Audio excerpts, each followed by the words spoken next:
This might be the best defensive boxer of all time. If you don't know who I'm talking about none other than Pernell Whitaker, a 4-weight class world champion known for his defensive abilities, skill, and speed. A true master of the sweet science, to say the least. Born in Norfolk, Virginia, growing up in a tough neighborhood, Whitaker found his way out and discipline in the sport of boxing. By the age of 9, he was already stepping foot into the ring and competing a lot, and it quickly became clear that he was something very special. And not only was he a Hall of Fame pound for pound fighter in the professional division, he was also ridiculously good as an amateur, having 201 wins and only 14 losses, and that might be one of the craziest records I've seen in the amateurs ever. Not to mention, he also won a gold medal at the 1984 Olympics in Los Angeles, and if you didn't already know, a gold medal is probably the biggest achievement in the sport of boxing.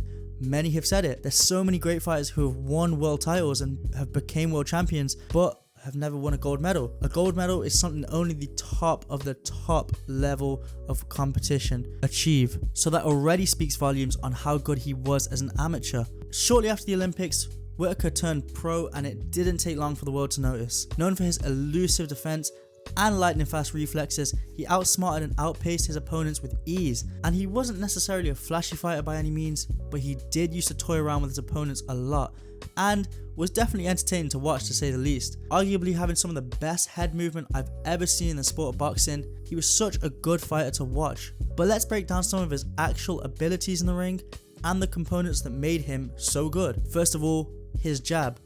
His jab was second to none, to say the least. He had an amazing lightning fast jab that he used to throw his opponents off all of the time. He very much utilized his flicking jab and had a very similar stick and move jab to fighters like Muhammad Ali and Sugar Ray Leonard. They also used this jab a lot, where they would constantly throw the jab and move around in circles to keep their opponents from closing the distance. Basically, they would throw a jab while pivoting and moving at the same time, throw a jab off an angle. The only difference was that Pernell Whitaker was a southpaw. What does that mean though, you might ask? Well, it's much harder to land a solid jab as a southpaw against an orthodox because of your foot positioning, and a lot of the time southpaw use their lead hands as rangefinders or to stick it in their opponent's face to set up a straight left hand. However, Pernell had absolutely no trouble jabbing his opponents effectively, and more times than not won rounds off his jab alone. But why was he able to land this jab, you may ask? Well, a lot of people overlook this asset of his, but his insane footwork is the reason he's even able to land half of the shots he was able to land. In fact, forget that. His feet is the biggest reason his defense was so good. Let me explain. A lot of people look at him and think his head movement is his biggest form of defense, but I have to disagree. I believe his feet were his number one line of defense. His skilled feet allowed him to be able to get his range and distance right almost all of the time. What does that mean? Well, he had such good footwork that he could get into the perfect range to just about land his shots and just about get out of range into the perfect range for his opponents to come up short by barely an inch. He was so calculated and was able to rely on his feet to make sure he was always in the ideal position to hit and not get hit. And we see that in modern technicians nowadays like Shakur Stevenson.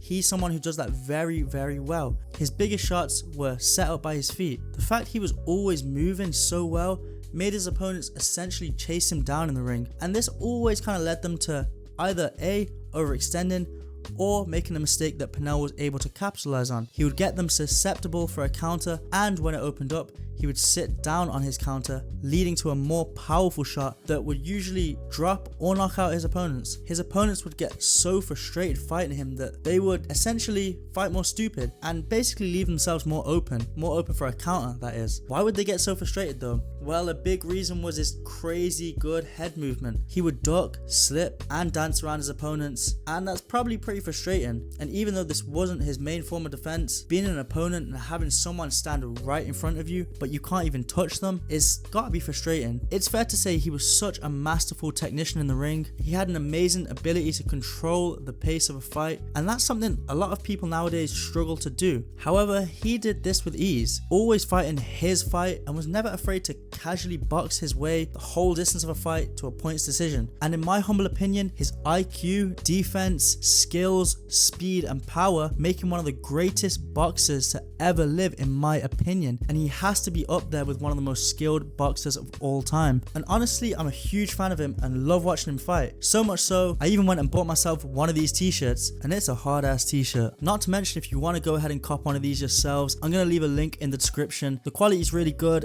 and it's going for super cheap as well, so don't miss out on the opportunity. If you're a true fan of the sweet science, you need to get yourself one of these. But anyways, like I said, link in the description to that one. One of Pernell Whitaker's most memorable fights came in 1993 against Julio Cesar Chavez. And if you don't know who that is, he is arguably one of the greatest fighters of all time and arguably the best Mexican fighter of all time. He was known for his aggressive style, and I'm not going to dive too much into that in this video, but if you guys do want to see a video on that one, let me know in the comment section below. I would be more than happy to do a video on another great fighter like him. But when the fight was made between Julio Cesar Chavez and Pernell Whitaker, it was labeled as the Clash of Titans. Chavez's relentless aggression and power versus Whitaker's defensive brilliance, and it was definitely a watch to say the least. It was a very back and forth action-packed fight, and definitely a fight that went down in history. And it was really controversial actually, because Julio Cesar Chavez is a fighter that usually walks through his opponents, dominates them, but with Pernell Whitaker, he was unable to do that. And while most viewers believed Pernell Whitaker won that fight, the bout was controversially scored as a draw, a decision that's still debated to this day. However, I highly recommend you go ahead and watch that fight for yourself and make up your own decision. But regardless though, an amazing fight nonetheless. And despite that setback, Whitaker's career was full of iconic wins, including victories against Azuma Nelson, Buddy McGirt, and Roger Mayweather. If you don't know who that is, that's Floyd Mayweather's uncle. And on the topic of Mayweather, he once had a legendary sparring session with Floyd Mayweather Jr. in his younger days, and this was many years ago, and Floyd recalls it being a great spar, which I definitely would have paid money to watch it. And although no one knows what really happened in there, I bet it was a great sparring session. But his legacy in the ring remains untarnished.